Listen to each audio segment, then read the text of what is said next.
In this topic, we're going to talk about how to configure data loads. In other words, we're going to talk about the last couple of options you have before you load your data into your Power BI model.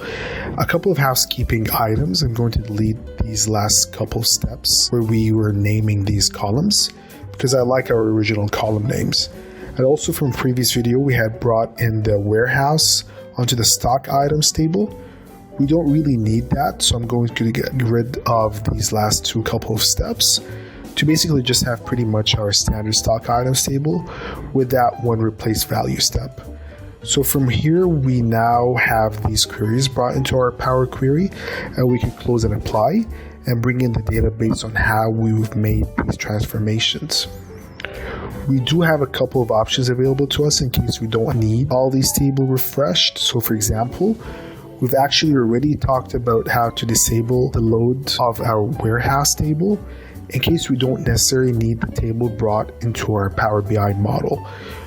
We do want this table in fact, so we do want to enable the load, but in case you have an intermediate table that is just providing you a way to get a single column or maybe a couple of columns of data off of the table, you can disable the load in case you really don't want to bloat your model size. You also have the ability to disable the include and report refresh options.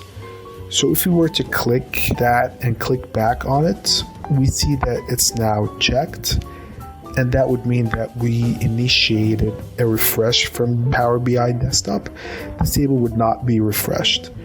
So it will be static as the time of your last data pull. One important thing to note here is that this only applies for Power BI desktop refreshes. If you uncheck this option, it will still refresh in Power BI service.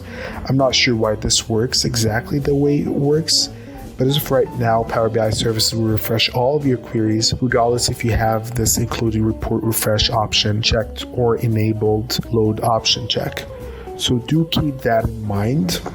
We do want to ensure that this value for including report refresh is checked. And once we do that, we can close and apply and bring in all the data with the appropriate transformations that we've already applied. So give that just a second and let that load in.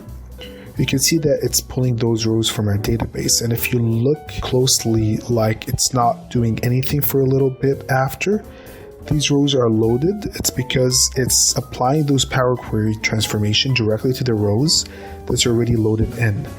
And then it will finally load them into the Power BI model. And this is a good example. We see that the sales order is actually loading very slowly.